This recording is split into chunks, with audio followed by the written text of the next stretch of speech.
Top on the news, Speaker Abbas seeks support of the European Union to scale up economic investments in Africa. Nigeria-Bulgaria parliamentary group in the House of Representatives expresses commitment to strengthen bilateral ties between the two countries. Correspondent with special on state creation. How far, so far? Hello and welcome to Parliamentary News. I am Stella Inameti. Speaker, House of Representatives Tajuddin Abbas has requested the European Union to scale up economic investments in Africa, moving beyond election monitoring and security training. Speaker Abbas stated this when the European Union ambassador to Nigeria and the Economic Community of West African States, ECOWAS, Gautier Mignot, visited him at the National Assembly. The Speaker urged the EU to capitalize on the Trump administration's reduction of financial grants to boost investments in African countries. Speaker Abbas pledged the National Assembly's willingness to collaborate with the European Union in all areas of endeavors. Ambassador Mignot said Nigeria is a key strategic partner in Africa while advocating stronger ties between the EU Parliament and Nigeria's National Assembly. The Nigeria-Bulgaria parliamentary group in the House of Representatives has expressed commitment to strengthening ties between the two countries across parliamentary, diplomatic, and business sectors. Chairman of the parliamentary group, Representative Munachim Alozie, stated this during a farewell meeting with outgoing Bulgarian ambassador to Nigeria, Yanko Yadanov. The lawmaker listed areas of bilateral cooperation between Nigeria and Bulgaria to include agriculture, education, health, and energy sectors, as well as human capital development. It says a trade mission to both countries is also in the works to explore trade and economic opportunities. The outgoing Bulgarian ambassador looks forward to improving relations for the benefit of the two countries. Coming back home, Speaker of the House of Representatives Tajuddin Abbas condemns the latest killings in some communities in Plateau State, calling for decisive action by security agencies to end such barbaric acts.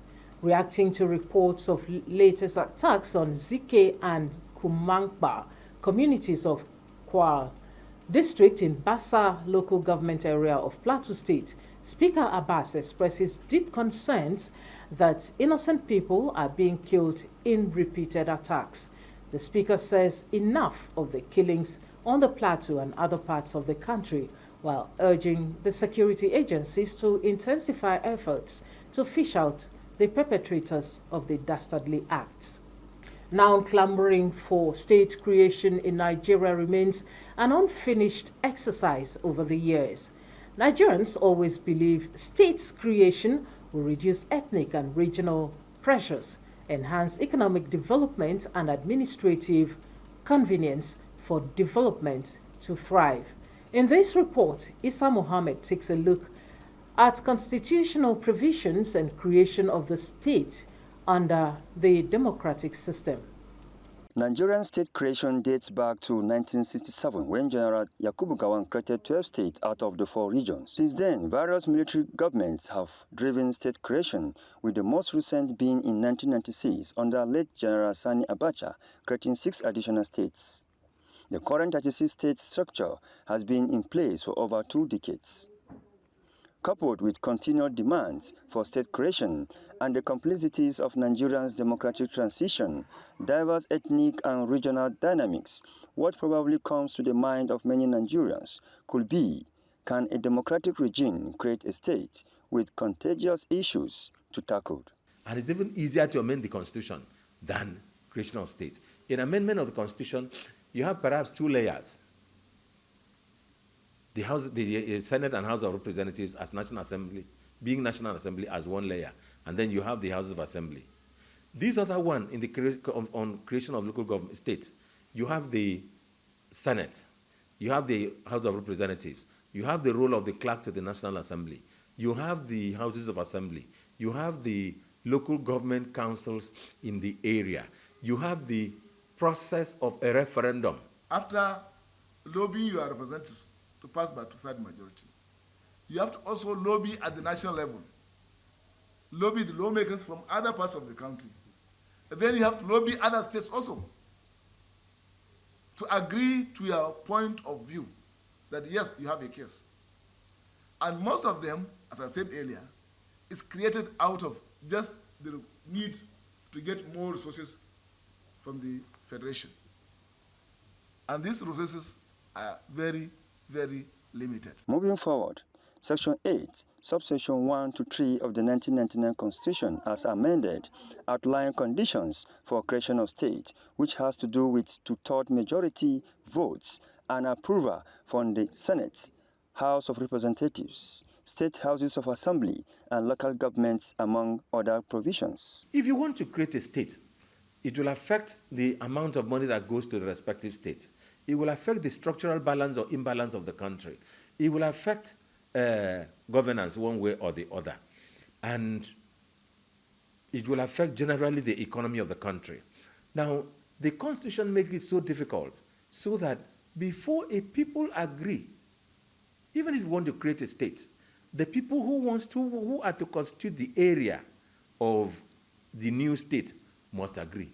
The drafters of the Constitution made it deliberately difficult because to avoid a situation where just a group of individuals would just wake up and then start agitation for local government creation or state creation because it is easy and then they will listen.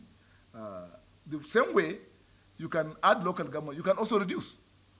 Stakeholders believe that with the ongoing constitutional review, national dialogue, and public hearing, economic viability, administrative restructuring, and decentralization of power to reduce burden on the national treasury, Nigeria can move forward with state creation under democratic setup by adopting a comprehensive approach. In Abuja, Isa Muhammad, NTA News. Now let's join Senator Dicket Plan, Chairman, Senate Committee on Labor and Employment, for more insights on state creation vis-a-vis constitutional provisions. Glad to have you here with us, Senator Plan. What are the constitutional provisions for state creation in Nigeria? The Nigerian Constitution has clearly put on paper and name states for the country called Nigeria. And therefore, states, local governments are product or contain in the Constitution of the Federal Republic of Nigeria 1999 as amended. And therefore, any possibility of an additional state will now mean repealing the Constitution and amending the Constitution to contain in its list of states and local government the new creation that has been made. Again, Nigeria has a periodic opportunity to amend the Constitution, and the amendment of the Constitution normally comes as a result of bills moved for the inclusion of some government functionaries or government institution that needs to be included in the Constitution. And therefore, it is those bills that will be placed before the National Assembly's Committee on Constitution Amendment. And if the bills meet the criteria for those things to be in the Constitution, then the committee will now admit those bills that have been asked as the conclusion of what they have, which will subsequently be brought to the National Assembly and undergo all the legislative processes awaiting Mr. President to sign it into law. But again, in the process of creating, it's not as cheap as during military administration that somebody in the bathroom can just make announcements and it comes to pass. This one has to undergo all the legislative processes to meet up the requirement before it will be created. So I pray that I don't know where it is, but I know there's a bill in the House of Representatives, and I know Nigerians are waiting for the possibility of that bill sailing through. That bill enabling the National Assembly Committee on Constitutional Amendment to amend the Constitution and probably create more state and local government, which will not be left at their own level. After that, it comes back, it goes to public hearing. You have more views of people before the president ascending into law. How can the democratic process ensure that state creation is done in fair and transparent manners? What would be the condition for the creation of federal constituencies, whether local government, whether houses of assembly, state house assembly, House of Representatives, and the Senate, and even states? You all know that there are so many variables that are usually involved. Number one, you have land mass. Number two, you have population. Number three, you have cultural affiliations. And number four, you also look at some geological conditions that probably desires establishment of more constituencies. Why do you create constituencies? You create constituencies to enable proper leadership, quality leadership, people-oriented leadership, bringing government closer to the people, because it's easier to have people at lower and more closely leadership, and for effective representation, effective governance, for inclusiveness. So, and that's why in our country, from the colonial masters, after amalgamating the country in 1914, bringing the northern and southern protectorate together to form a country. Otherwise, it was more of protectorate colony, where you have the northern protectorate, you have the southern protectorate by the colonial masters. When they amalgamated them, they now have the regional government. You have the north, you have the south, you have midwest, you have southeast, and so on and so forth.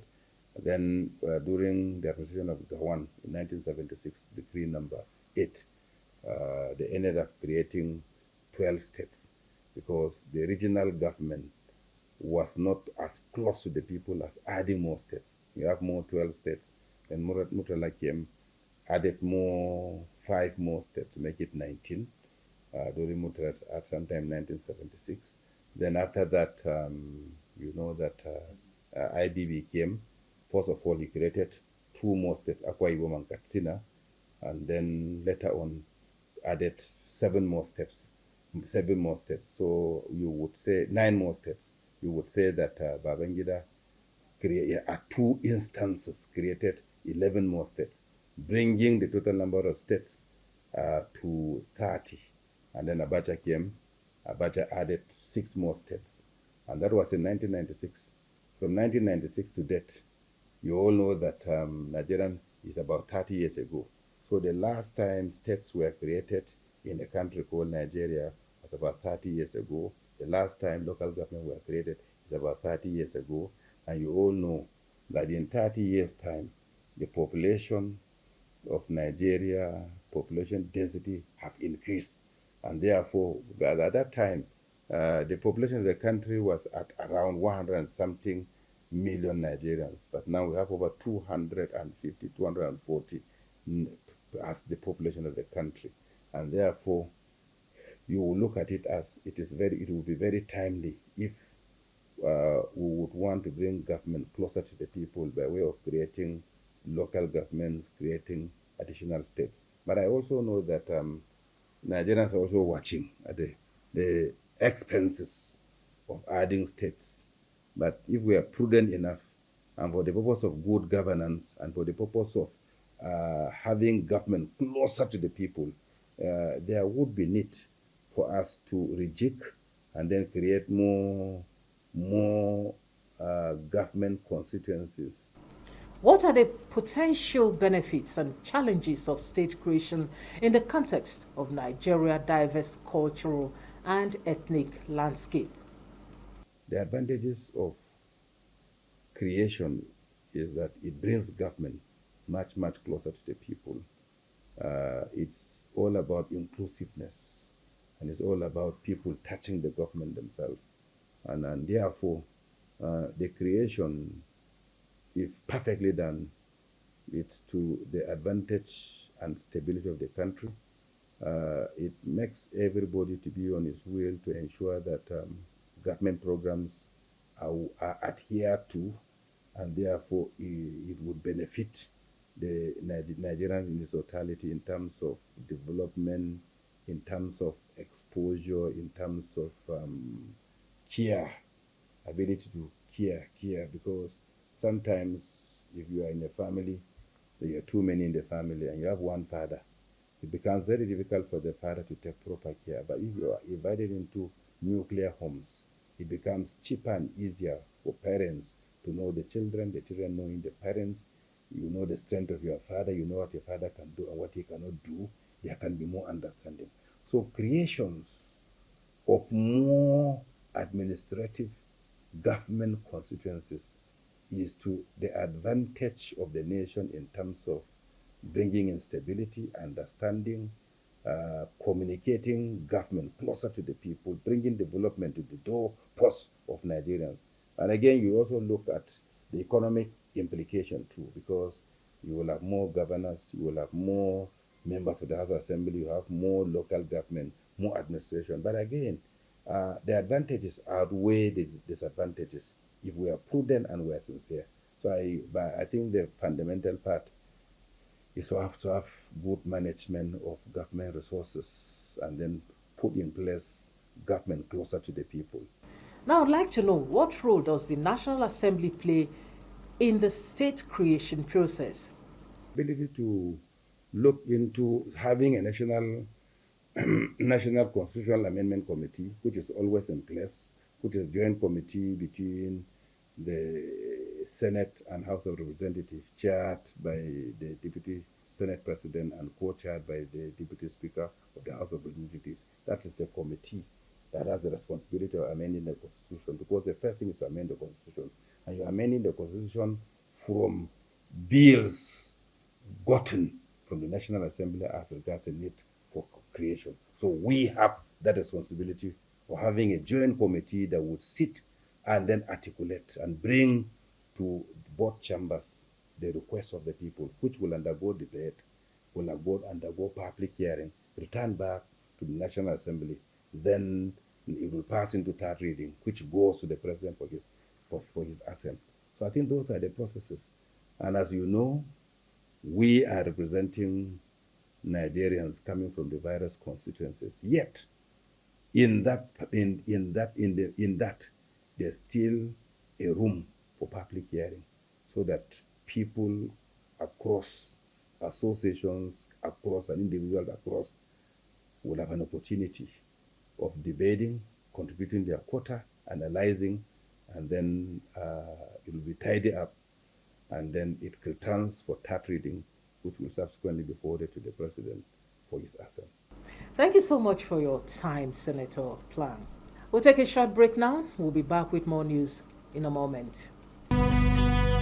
Are you looking for a short channel to make your business, goods and services go viral? Look no further, as NTA Parliament is your short channel. Take advantage of our wider reach and advertise your products and services on NTA Parliament DSTV channel 370, GoTV channel 126, StarTimes channel 306, and Free TV channel 706. For more inquiries, contact the Marketing Department, NTA Parliament, NTA Headquarters Area 11 Garki, Abuja, or call these numbers 080-383-40464 or 080-770-78055. NTA Parliament, strengthening Nigeria's democracy. Welcome back and thanks for staying with us. Arrangements have been concluded to revive the Niger Joint Commission, NNJC.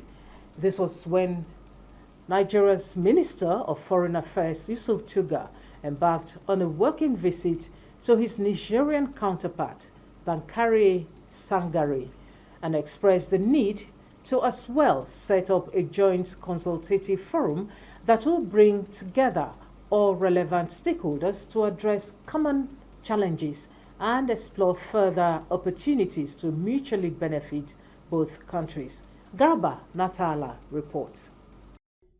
A one-day diplomatic engagement of the Minister of Foreign Affairs Yusuf Tuga while in Niamey, the capital of Niger, speaks volumes of Nigeria's desire in sustaining the long-standing relations with its neighbor.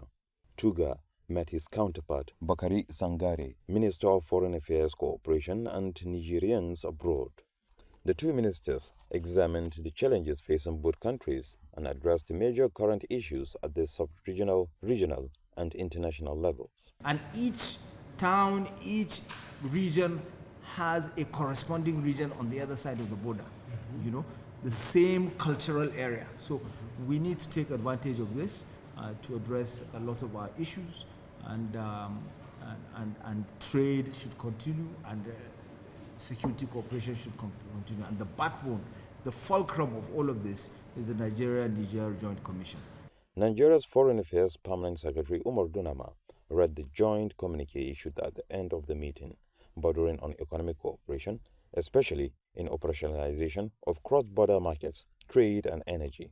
The joint infrastructure projects along Kano, Katsina, Jibia, Maradi Railway, the construction of Trans-Haram gas pipeline, Trans-Haram subway, Trans-Haram fiber optic, bilateral air services, local bilateral committees, tariffs and taxes were all among issues streamlined. The two ministers called upon the ministries of defense of both countries to continue their security cooperation.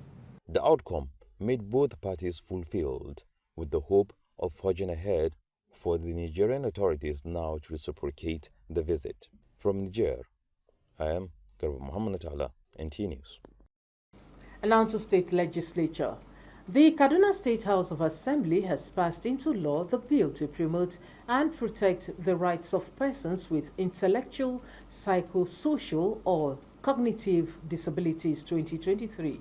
Adamu Sunday reports that the sponsor of the bill and member representing Kauru Chawai constituency, Haruna Barnabas, described the law as a step towards ensuring inclusivity, dignity, and access to quality mental health services for vulnerable individuals in the state.